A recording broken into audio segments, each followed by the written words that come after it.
जन्म से ही अपाहिज बच्ची गौसे आजम के एक हुक्म से खड़ी हो गई। कैसे, चलिए जानते हैं। हजरत गौसे पाक का एक मुरीद था जिसकी एक बेटी पैदा हुई जो जन्म से ही अपाहिज थी। उसके हाथ पैर कुछ काम के न थे, जहाँ उसे रखा जाता वहीं पड़ी रहती। कुछ समय यूं ही बीत गया। एक दिन उसकी बीवी ने कहा, आपके पीर साहब बड़े पहुंचे हुए वली हैं, ऐसा करें कि उन्हें अपने घर खाने पर बुला लीजिए, इसी बहाने हम अपनी बेटी के लिए दुआ करवा लेंगे। मुझे पूरा यकीन है कि अल्लाह ताला उनकी दुआ जरूर कबूल करेगा। ये बात शौहर को भी पसंद आई। उसने कहा, ठीक है, मैं कल उनको को दावत के लिए बुलाऊंगा। इधर मियाँ बीवी घर में बैठकर ये बातें कर रहे थे और उधर 15 मील दूर बगदाद शरीफ में हजरत गौसे पाक रहमतुल्लाह अलैह ये सारी बातें सुन रहे थे। अगले दिन वह मुरीद बगदाद शरीफ की तरफ रवाना हुआ और सफर करके गौस पाक रहमतुल्लाह अलैह की खिदमत में हाजिर हुआ। उसने अर्ज किया, हुजूर, मैं आपको दावत देने के लिए आया हूँ, आप हमारे घर तशरीफ लाएं। यह सुनकर गौस पाक ने अपना सर झुका लिया और थोड़ी देर खामोश रहे। फिर कुछ देर बाद फरमाया, ठीक है, मैं कल आ जाऊंगा, तुम जाकर तैयारी करो। मुरीद खुशी खुशी घर लौटा और अपनी बीवी से सारी बात बता दी। फिर मियाँ बीवी दोनों मिलके अच्छी अच्छी गीजा तैयार करने लगे।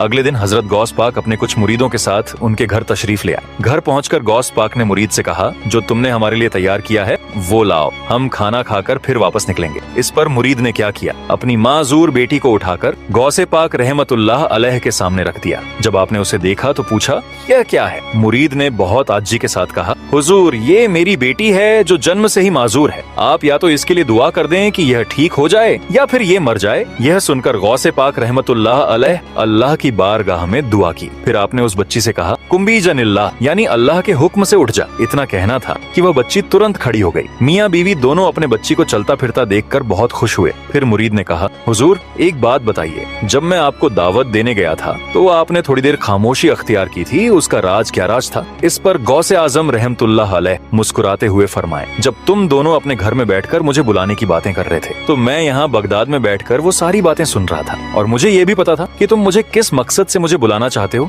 इसीलिए मैंने अल्लाह की बारगाह में खामोश होकर अर्ज की, या अल्लाह, अगर तूने इस बच्ची की शिफा मेरे हाथों में रखी है तो मैं इसकी दावत कबूल करूंगा, और अगर नहीं रखी तो मैं इनकार कर दूंगा। तब अल्लाह ताला ने फरमाया, बेशक मैं हर चीज पर कादिर हूँ और तू मेरा अब्दुल कादिर है। सुभान अल्लाह। दोस्तों, अगर आप भी गौसे आजम के सच्चे दीवाने हैं और ये वाकया आपके दिलों को छू गई तो दिल से लिखिए सुभान अल्लाह और लाइक सब्सक्राइब जरूर करें।